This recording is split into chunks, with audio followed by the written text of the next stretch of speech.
Bonjour à tous, rendez-vous ce dimanche sur l'hippodrome de Chantilly pour une nouvelle émission Quintet Flash. Et c'est un Quintet Plus qui va se disputer dans le grand handicap de Chantilly. En effet, le prix du Jockey Club, le grand rendez-vous de ce dimanche, n'a pas réuni assez de partants malheureusement pour être support du Quintet Plus. Mais voilà, on a affaire quand même à un handicap de qualité avec, même si la course demeure assez ouverte, une épreuve assez intéressante avec des chevaux âgés de 4 ans et plus au départ. Ils vont évoluer sur la distance de 2400 mètres. On va voir tout ça avec mon analyse, mais voilà, une épreuve quand même assez intéressante à déchiffrer.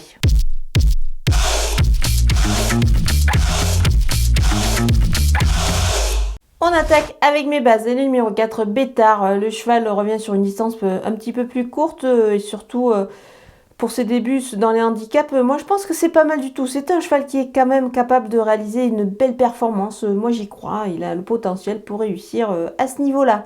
Le numéro 13, Thunder Speed, il reste sur une bonne sortie dans cette catégorie. Je pense qu'il devrait encore pouvoir bien se comporter dans cette épreuve. Le numéro 10, Guédard, on le connaît bien ce cheval-là. Il nous m'a un petit peu déçu certes, mais attention, il peut surprendre, il peut se reprendre surtout sur cette distance un petit peu plus longue, pourquoi pas. Je pense qu'il a du potentiel ce cheval-là, donc on va pas le lâcher. Les opposants avec le numéro 11, Wildwood, elle est capable à mon avis de belles choses dans cette catégorie-là, cette jument, mais attention, elle a quand même démontré qu'elle était capable de pouvoir rivaliser. Maintenant, moi je la vois peut-être plus pour une petite place derrière.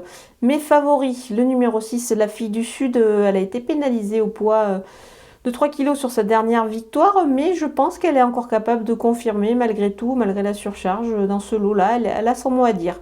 Le numéro 5, Golden Call, pas trop mal placé pour son retour dans les handicaps. Je pense que le cheval est capable de réaliser une belle perf.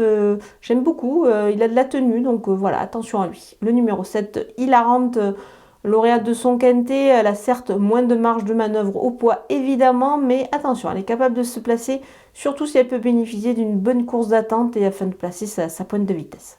Mon coup de poker, c'est le numéro 2, Diamond Vendôme. Alors, ce ne sera pas le cheval de tout le monde, mais attention, cet élément qui est certes un petit peu vieillissant revient ici à une valeur plutôt pas mal dans les handicaps. Je pense que ça lui laisse une belle chance et surtout, on sait qu'il fait bien la distance, donc il n'y aura aucun problème pour lui.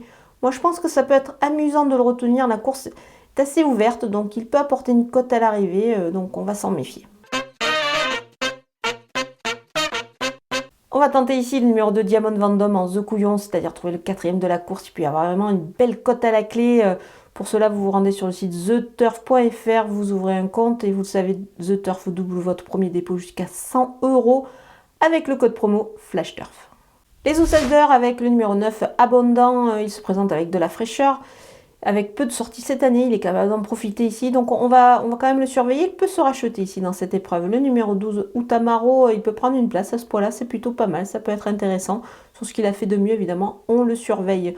Le numéro 3, Fellow, il fait toutes ses courses. C'est un placé possible, évidemment, parmi tant d'autres. Le numéro 14, Barbadin, alors il a une marge un petit peu plus réduite. Mais attention à ce cheval-là. Il est capable de, pourquoi pas, venir accrocher une belle place. Le numéro 1, Prince de Montfort, moi je ne vais pas totalement l'éliminer, même s'il est certes chargé dans cette épreuve. On va quand même le surveiller de très près, on va le glisser en fin de combinaison. On termine avec les délaissés, ou plutôt le délaissé, c'est le numéro 8, Pendulum Valley. Je prends un petit risque parce que je l'élimine, mais c'est quand même pas une non-chance non plus avant le coup. Là toutefois je vais l'éliminer sur le fait que c'est une rentrée, il peut manquer le cheval évidemment d'une course. Donc voilà, on va le regarder courir et je pense que la prochaine fois ce sera certainement mieux pour lui. Voilà, on a passé en revue tous les partants de ce Quintet Plus Cantilien. Il va y avoir un spectacle magnifique sur l'hippodrome de Chantilly dimanche. Si vous pouvez vous y rendre, n'hésitez surtout pas avec le Jockey Club. Moi, je vous laisse avec ma sélection et mes conseils de jeu.